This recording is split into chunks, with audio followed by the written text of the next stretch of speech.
Vamos aqui ver uma questão que envolve leitos de UTI, e aí nós vamos passar para um assunto muito importante aqui no nosso Jornal do Piauí. A crise das UTIs chega também no estado do Maranhão. Vários estados já vêm se esgotando na oferta de UTIs para tratamento de coronavírus. O Ceará, Amazonas, Maranhão, Pernambuco, vizinhos aqui, entraram nessa lista crítica no estado. Evidentemente que, além dos equipamentos, é preciso treinar pessoas para fazer esse trabalho de combate à pandemia, de uso dos equipamentos que são específicos para a UTI. Nós estamos ao vivo com o presidente do Conselho de Fisioterapia, porque os fisioterapeutas, através do Conselho, estão trabalhando para treinar as pessoas para usar esses equipamentos. Ele está conosco através do Skype, nós vamos entrevistá-lo agora, é o Rodrigo, que está aqui ao vivo. Presidente, boa tarde, obrigado por atender aqui o nosso Jornal do Piauí e a Rádio Cidade Verde. Bom, presidente, como é que fica o treinamento das pessoas para o uso desses equipamentos? Eles são tão complicados assim para serem utilizados? E como é que os fisioterapeutas estão fazendo para capacitar essas pessoas? Boa tarde, Joels. Boa tarde a todos aí. Boa tarde aos telespectadores. Joels, assim que começou a questão da pandemia pelo mundo, a gente vem acompanhando esses dados, né? E o número de profissionais, por exemplo, contaminados no mundo chegou a quase 10%, 12%. Na Itália subiu a quase 27%. Então a gente veio nos preocupando com esses dados até mesmo antes de chegar no Brasil. Montamos um grupo aqui de fisioterapeutas para capacitar os colegas no sentido da utilização dos EPIs, porque também esses dados traziam que o mau uso, o uso incorreto dos EPIs poderiam sim trazer aí contaminações, afastamento desses profissionais e sobrecarga no sistema. E claro, a falta deles também pode causar isso. E a gente tem feito essas capacitações presencialmente nos hospitais, conseguimos capacitar aí mais de 400 profissionais presencial, antes mesmo do vírus, né, ser confirmado no Piauí. A gente já vinha capacitando os colegas, tanto em hospitais privados quanto em público. A nossa intenção foi fazer com que esses profissionais não evitassem o máximo de contaminação com a doença e conhecessem mais a questão respiratória, porque a gente cuida dos respiradores, né? A gente está por trás daquelas monitorizações do ventilador e a gente gera muito aerossol. Então a gente também tem que conhecer um pouquinho por estar na linha de frente desse cuidado. A gente conseguiu também capacitar mais de 2.000 profissionais através das plataformas virtuais. Então a gente também tentou interiorizar, mas por conta da confirmação que se deu em Teresina, a gente não achou prudente, a gente achou prudente, na verdade, não ir ao interior presencialmente.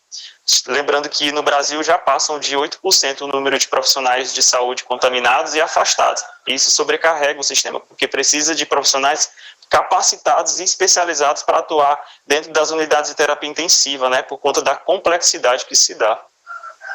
Aqui no Piauí, presidente, o senhor tem um número de profissionais que já foram afastados por contaminação ao manusearem esses equipamentos que, como o senhor explicou, tem um risco de contágio alto? Então, a gente está fazendo um censo, abrimos um censo. Até o momento, só apenas uma profissional entrou em contato com a gente, falando sobre a questão da contaminação e já o seu devido afastamento. Nós tivemos o cuidado também de acompanhar, durante todo esse processo, os colegas no sentido de capacitá-los para utilizar os EPIs de forma correta, até mesmo não só para isso, mas para mostrar para eles, porque assim, a gente já tem essa formação para utilização, para conhecer o respirador e tem esse cuidado com os pacientes dentro da UTI, como fisioterapeutas. Só que a gente não tinha ainda o conhecimento da Covid. Então a gente teve que capacitá-los e até o momento a gente não tem um dado oficial do governo, a gente aguarda esse dado oficial, mas já temos um profissional que nos relatou o afastamento, por conta desse processo que a gente está fazendo de censo. A capacitação de pessoas vai continuar? Continua? Como é que está sendo feita? Sim. Continua, Joás, porque a nossa preocupação também é com nossos colegas que estão no interior. Então, a gente recebe ofício para realizar essas capacitações, já tivemos também na plataforma virtual a presença de médicos que assistiram a nossa aula em relação à monitorização do ventilador mecânico, porque a gente trabalha com isso dentro da UTI, a gente cuida da respiração, e a gente ajuda desde a parte de intubação, né, que é colocar o tubo no paciente, até a parte da retirada, porque a gente tem que dar condicionamento muscular para acontecer essa extubação, e a gente tem acompanhado isso e realizado essas capacitações também através de plataformas virtuais para os colegas do interior. Infelizmente, presencialmente a gente não achou prudente, né, porque já temos casos confirmados aqui em Teresina, né, e como a gente tem realizado, e a gente também está trabalhando nos hospitais com casos confirmados, a gente não conseguiu ainda chegar presencialmente aos interiores, mas os diretores de hospitais também já pediram, a gente já disponibilizou essas capacitações de forma online. Inclusive, aproveitar para agradecer aqui o Ângelo, que é o fisioterapeuta, e o Maurílio, que são fisioterapeutas titulados pela Associação Brasileira de Fisioterapia Cardiorrespiratória, que é uma associação que titula e especializa esses profissionais no nosso país. Essa capacitação que o senhor está falando, ela já foi feita, inclusive, para esses novos fisioterapeutas que estão atendendo ao edital de convocação? Então, esses novos profissionais vão receber uma capacitação online, porque a gente também não tem mais a condição de estar presencialmente, né? Porque a gente realizou dentro dos auditórios, né? E tivemos que ter todo o cuidado com a segurança dos profissionais, né?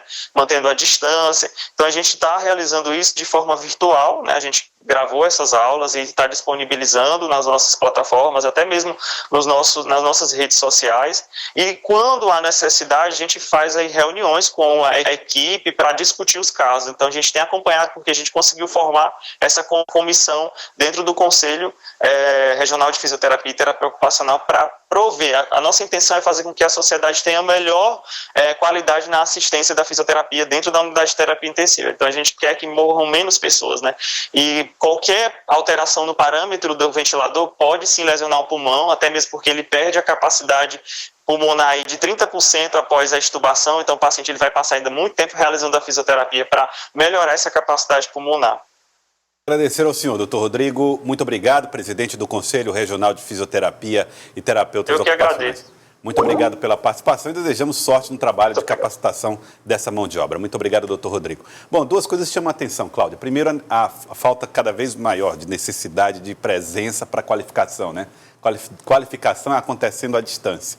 Mas não deixa de espantar que 8% dos profissionais de saúde piauiense já tenham, de alguma maneira, sido infectados, né, pelo Covid-19. E outro dadozinho que ele deu no final também que me chamou a atenção, Gelson. Você vê o risco, não é uma coisa tão simples. Ele disse que depois que é feita a extubação, ou seja, depois que o paciente é desentubado, ele perde 30% da sua capacidade pulmonar e precisa ser recuperado com o recurso da fisioterapia, né?